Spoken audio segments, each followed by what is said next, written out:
Hi, I'm Dr. Nelson from CounselingTransforms.com. We are about helping clients achieve their best self, better relationships, and a more balanced life. Basically, the main reason why I became a counselor is because of the profound impact that counseling had on me, and realizing that when we are trained and skilled, we can make a huge difference in the world. And so that's one of my things. We have an awesome privilege of changing lives for a living, and it doesn't get any better than that. This profession can be challenging.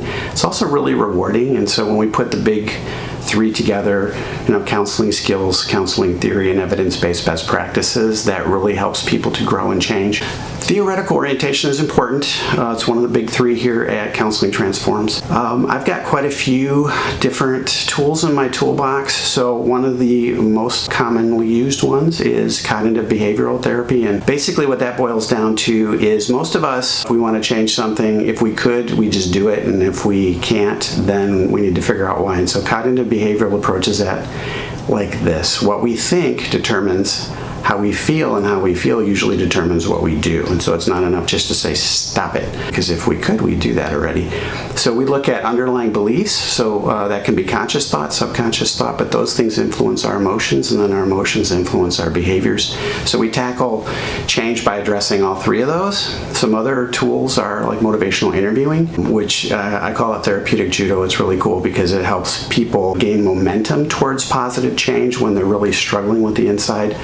On the inside to make those changes. And then one of my other favorites is a process by John Bradshaw, which is kind of spelled out in his book called Homecoming, but it's a developmental process where we untangle stuff from our family of origin that hinders us today and kind of puts things straight, and that is super powerful. Evidence-based best practices are the third of the big three, and the idea is that we want to do things that leverage change and give our clients the maximum amount of change in the quickest time possible.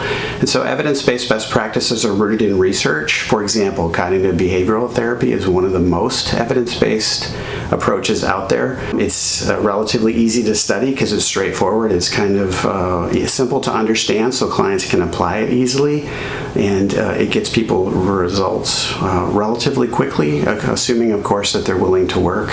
But evidence-based best practices help us to make sure that what we're doing is going to get our clients the maximum amount of change possible in the shortest amount of time possible.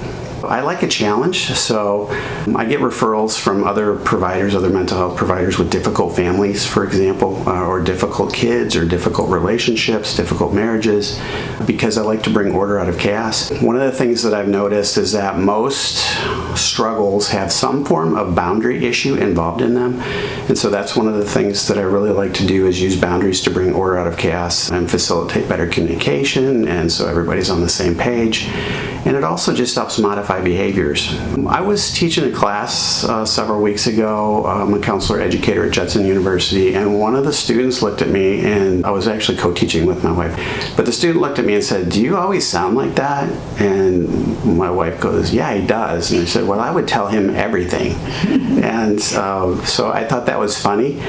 But I think I do have a knack of helping people feel comfortable. And that's an important trait for us, because people generally need to feel comfortable in order to open up. And counseling really isn't effective unless people open up, because otherwise we don't even know what the problem is. But I think it's just part temperament and personality, it's part skills, it's part demeanor, it's part experience, and hopefully I bring that all together to help my clients get where they want to be. I went to military school and became a police chaplain, and it's important for us to identify where people are coming from, because most of us view life through the world lens of our experience. And we need to kind of understand that. One of the best ways to do that is to ask questions. And so when I'm working with a client that's different from me, I like to kind of find out where they're coming from and have them educate me about their cultural background if I'm not familiar with it, and probably even if I am.